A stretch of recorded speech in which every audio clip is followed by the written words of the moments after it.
Je suis Thor, fils d'Odin. Les gens disent qu'un psychopathe intergalactique tue pour le plaisir.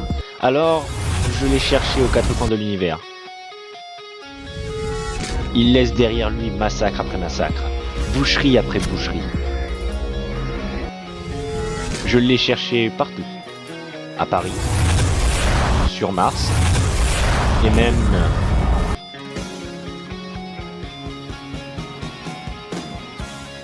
Je crois que je me suis trompé de vidéo, moi.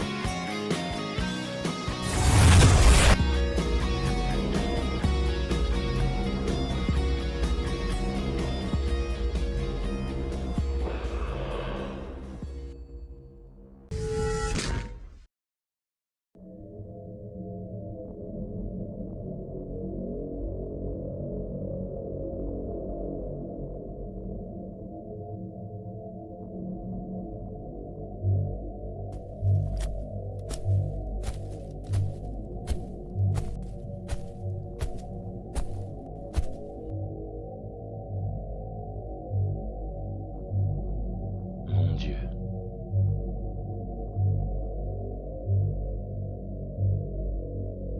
Vu dans l'état dans lequel on t'a laissé, ta mort n'a pas dû être douce et agréable. Cela signifie qu'une chose. Il est de retour. Gore.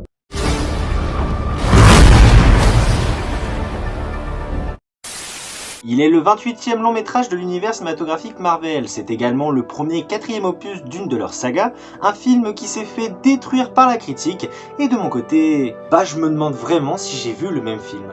Bonjour à tous et à toutes, aujourd'hui on se retrouve pour parler de Thor Love and Thunder.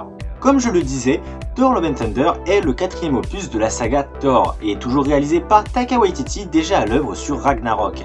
Alors que Thor semble avoir pris sa retraite auprès des Gardiens de la Galaxie, ce repos va être interrompu par l'arrivée d'un tueur de dieu nommé Gore. En parallèle, Thor retrouve son ex, Jane Foster, digne d'un Mjolnir détruit jusqu'aux dernières nouvelles. Alors je pense que l'élément qui a dû jouer dans la défaveur de nombreuses personnes, c'est l'humour. Comme dit plus tôt, Taika Waititi est de nouveau derrière la caméra puis au scénario, et ce dernier s'est lâché. Dans quasiment tous ses films, l'humour et une ambiance légère sont assez présentes pour être cassés par le drame, le tout avec un dosage parfait entre humour et drame.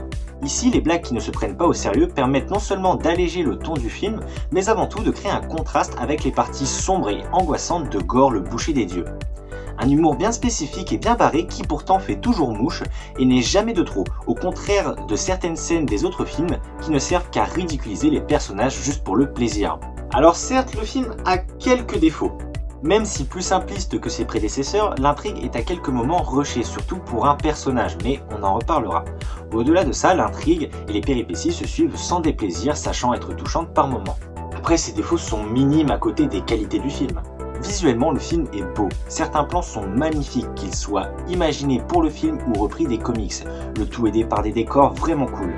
La direction artistique est dans la continuité de Ragnarok, plus colorée et déjantée.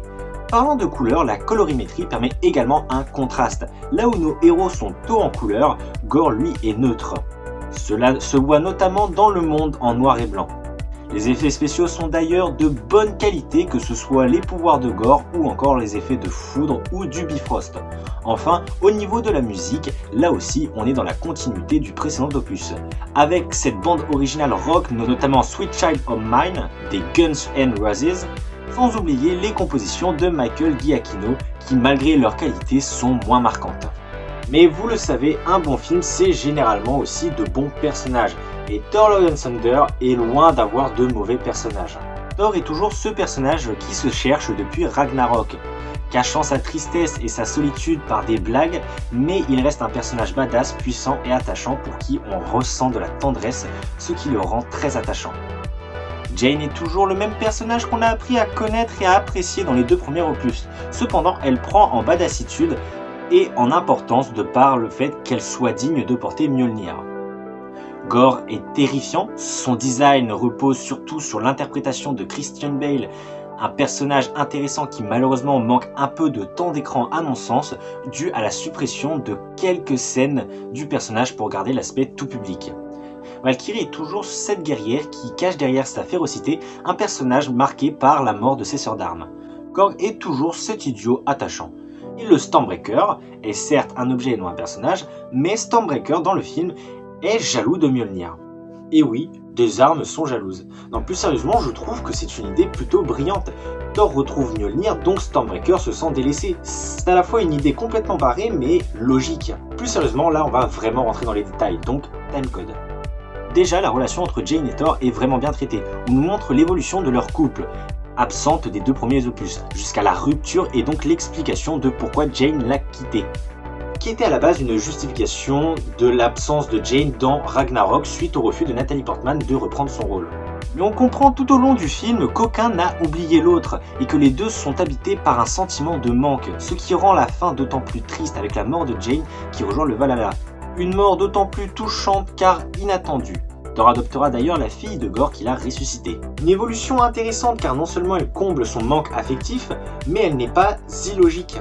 Car on évoque souvent dans le film le fait qu'il voulait fonder une famille avec Jane. Il y a aussi les 2 chèvres de Thor qui tirent un Drakkar et qui sont d'ailleurs une belle référence à la mythologie nordique.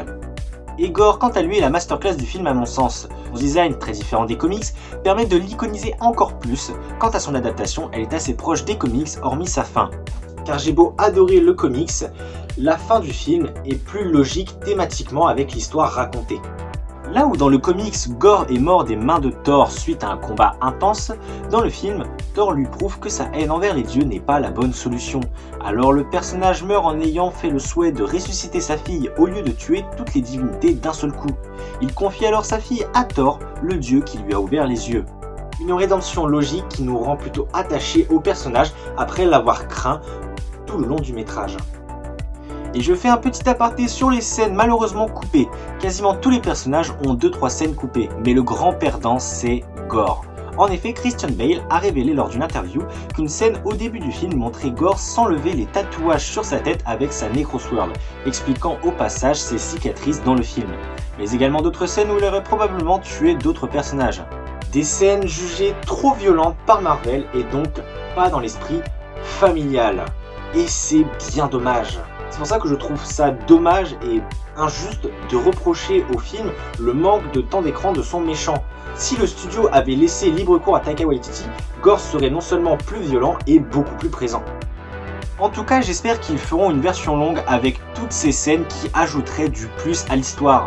Parce que pour faire une version longue de No Way Home avec seulement 15 minutes supplémentaires pour rajouter plus de fun, là, il y a du monde. Et si vous voulez en apprendre plus sur Gorr le boucher des dieux, je vous conseille les comics Thor God of Thunder de Jason Aaron, histoire qui a servi en grande partie d'inspiration pour le film. En bref, Thor Love and Thunder est un bon film injustement boudé par le public, dont l'identité visuelle et la tonalité sont propres au réalisateur. Une excellente comédie d'action super-héroïque dans la continuité de Ragnarok. Ce film m'a donc beaucoup plu, même si en dessous de Ragnarok, et j'attends avec impatience le 5e opus sur notre dieu nordique préféré, en espérant que Taika Waititi soit de retour.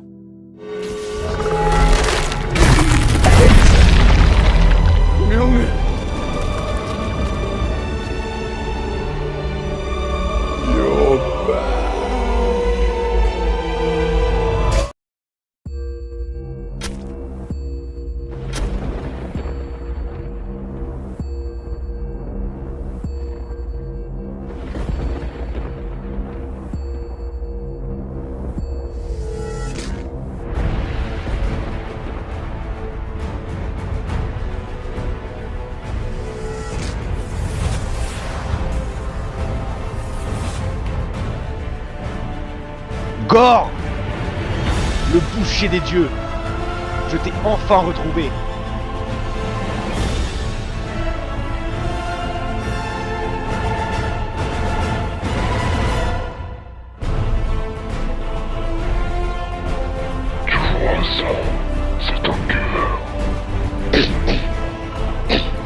Mal de gorge. Et vu que t'es mon meilleur client, je te le fais à moins 20%. Bah écoute, c'est si gentiment proposé, vas-y. Pas de problème. T'aurais pu attendre demain quand même l'ouverture de la boucherie.